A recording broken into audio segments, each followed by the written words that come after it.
बाबा साहेब अंबेडकर की, बाबा साहेब अंबेडकर के जय भीम, जय भीम। जय भीम जय भीम के नारे आज शहर मैसूर ही नहीं रियासत भर में गूंजते रहे। खुसूसन शहर मैसूर में आज बहुत ही ज़बरदस्त पैमाने पर डॉक्टर BR अम्बेडकर राज्य अक़ीदत पेश की गई।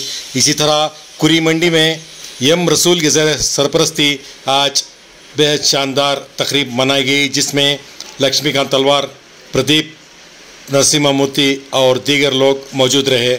इन तमाम की तफसीलात आपके रूबरू पेश की जा रही हैं। एम रसूल की जानिब से की जाने वाली इस खिराज अक़ीदत को आप किस तरह कमेंट देंगे, आपकी राय क्या है इस सिलसिले में ज़रूर बताइएगा। ಈ ದಿನ ನಮ್ಮ ಆರಾಧ್ಯ ದೈವ ಸುಮಾರು ಜನರ ಬದುಕಿಗೆ ಒಂದು ನೆಲೆ ಕೊಟ್ಟಂತವರು, ಈ ಭೂಮಿಯಲ್ಲಿ ಈ ಭೂಮಿ ಇನ್ನೊಂದು ಕಾಣದ ವ್ಯಕ್ತಿ ನಿಮ್ಮ ನೆಚ್ಚಿನ ನಮ್ಮ ಬಾಬಾ ಸಾಹೇಬ್ರವರ ಜನ್ಮದಿನದ ಆಚರಣೆಗೆ ಇವತ್ತು ನಾವು ನೀವೆಲ್ಲ ಸೇರಿದ್ದೀವಿ।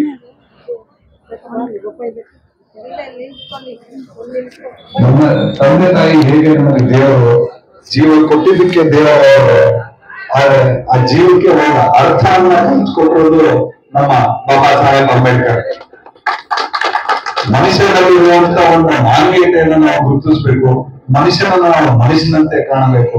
ಪ್ರಾಣಿಗೆ ಸಿಗೋ ಬೆಲೆ ಮನುಷ್ಯರಿಗೆ ಸಿಗ್ತಿರ್ಲಿಲ್ಲ, ಆ ಬೆಲೆ ಮನುಷ್ಯರಿಗೆ ಕಂಡುಕೋಬೇಕು ಅಂತಂದ್ರೆ ನಿಮ್ಮಗೋಸ್ಕರ ಎಲ್ಲರಿಗೋಸ್ಕರ ಕೊಟ್ಟಂತ ಒಂದು ಸಂವಿಧಾನ, ಆ ಸಂವಿಧಾನದ ನೆಲೆಯಲ್ಲಿ ನೀವು ಇಲ್ಲಿ ಬಂದಿದ್ದೀವಿ, ನಾನು ಈ ಸ್ಥಾನಕ್ಕೆ ಹೇಗೆ ಇಲ್ಲಿ ಬಂದು ನಿಂತಿದ್ದೀನಿ। ಸೊ ಇಂಥದ್ದು ನಮ್ಮಂತ ಎಷ್ಟೋ ಲಕ್ಷಾಂತರ ಕೋಟ್ಯಾಂತರ ಜನಕ್ಕೆ ಒಂದು ಜೀವನ ಕಳ್ಕೊಂಡಿದೀವಿ ಅಂತಂದ್ರೆ ಅದು ನಮ್ಮ ಬಾಬಾ ಸಾಹೇಬ್ ಅಂಬೇಡ್ಕರ್ ಇಂದ ನಾವು ಕಳ್ಕೊಂಡಿದೀವಿ।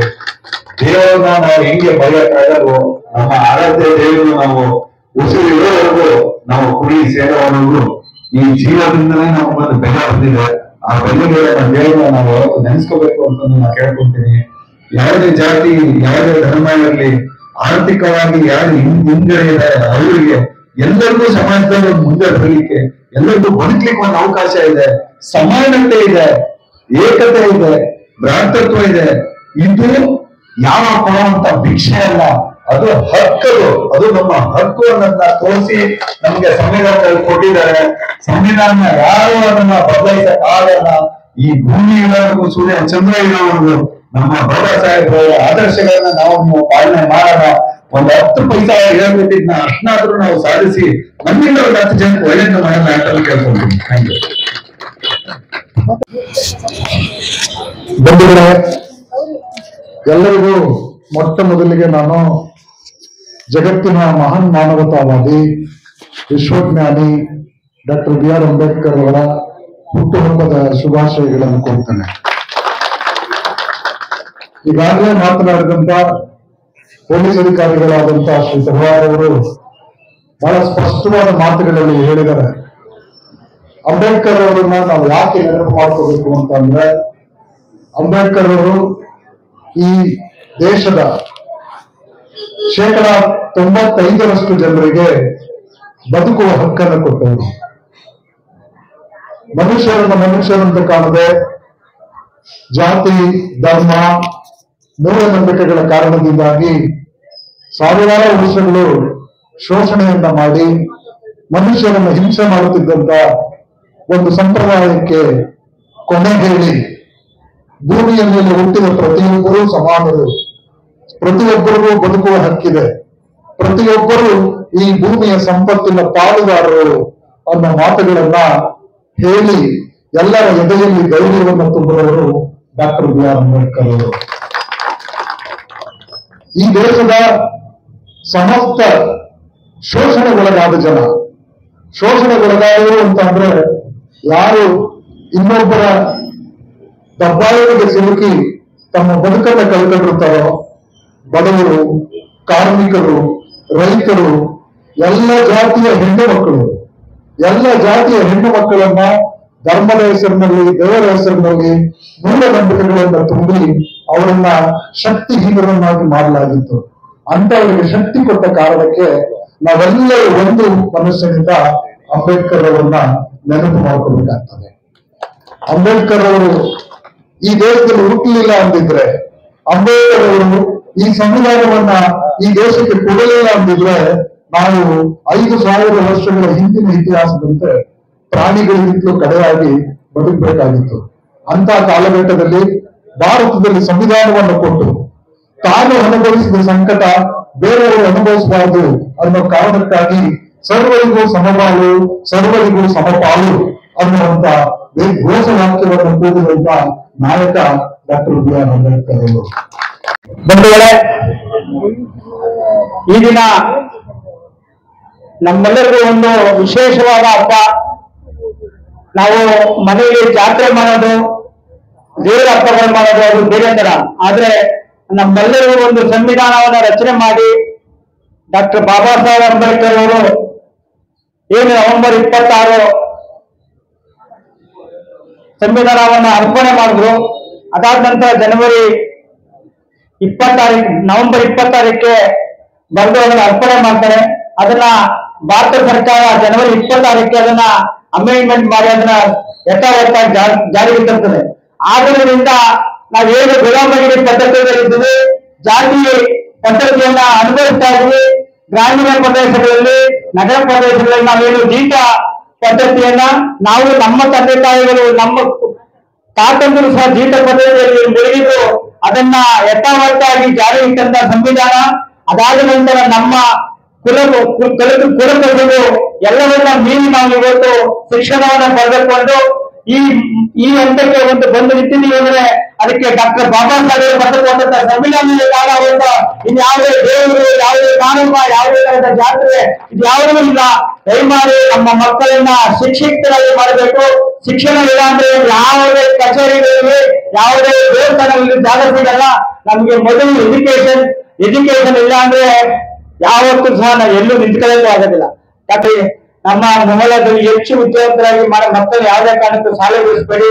ಆ ಅಂಬೇಡ್ಕರ್ ಸಂವಿಧಾನದ ಬುಕ್ಕನ್ನು ನಾವು ಅಂಬೇಡ್ಕರ್ ಮಾಡಿದ ಉದ್ದೇಶ ಏನಂದ್ರೆ, ನಮ್ಮ ಹಿಂದೆ ಇದ್ದಂತ ಮೊಹಲ್ಲಾಕ್ಕಿಂತ ಈಗ ಅಂಬೇಡ್ಕರ್ ಅವರ ಪ್ರತಿಭೆ ಬಂದ ಮೇಲೆ ಅದ್ರ ಬಗ್ಗೆ ತಿಳ್ಕೊಂಡು ನಮ್ಮ ಸಂವಿಧಾನ ಪೀಠಿಕೆಯನ್ನ ಅಂತಕ್ಕಂಥ ವೇದವಾಕ್ಯವನ್ನ ಓದ್ಕೊಂಡು ನಾವು ಕುರಾನ್ ಗ್ರಂಥ ಏನು ಈ ತರ ಇದೆಯಾ ಅದೇ ರೀತಿ ನಾವು ಯಾವ್ದು ನಮ್ಮ ಸಂವಿಧಾನ ಗ್ರಂಥವನ್ನು ಓದ್ಬೇಕು ಅಂತ ತಮ್ಮೆಲ್ಲರ ಮನವಿ ಮಾಡ್ತಾ, ಈ ಹುಟ್ಟುಹಬ್ಬ ದಿನದಿಂದ ಡಾಕ್ಟರ್ ಬಾಬಾ ಸಾಹೇಬ್ ಅವರ ಹುಟ್ಟು ನಮ್ಗೆ ಪ್ರೇರಣೆ ಆಗ್ಬೇಕು ಅಂತ ತಮ್ಮೆಲ್ಲರಿಗೂ ತಿಳಿಸ್ತಾ ಈ ಕಾರ್ಯಕ್ರಮಕ್ಕೆ ನನಗೆ ಮಾತಾಡಕ್ಕೆ ಅವಕಾಶ ಕೊಡೋದು ಎಲ್ಲರಿಗೂ ಹೊಂಚಿ ನನ್ನ ಮಾತಾಡ್ಬಿಟ್ಟು ಜೈ ಭೀಮ್.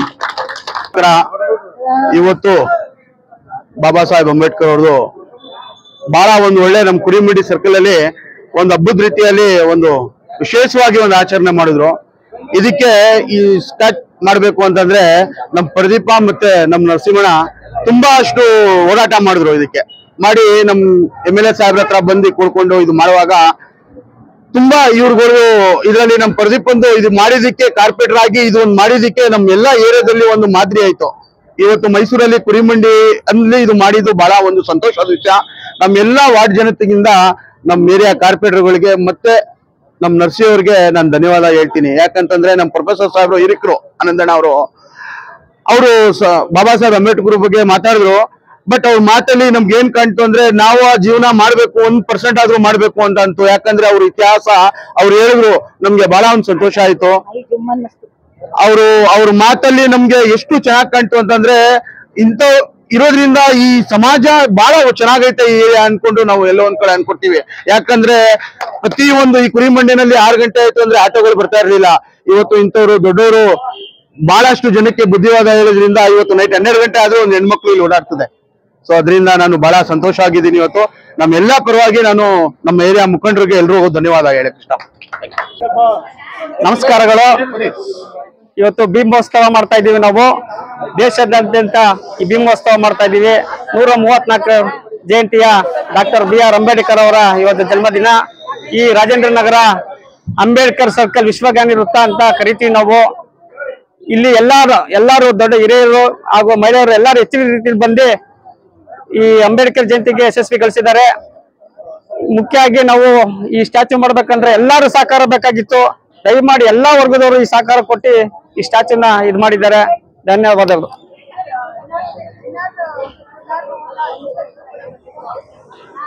ಅವರು ಸಂವಿಧಾನದ ಬಗ್ಗೆ ಹೇಳಿದ್ರು, ಒಳ್ಳೆ ವಿಷಯ ಹೇಳಿದ್ರು.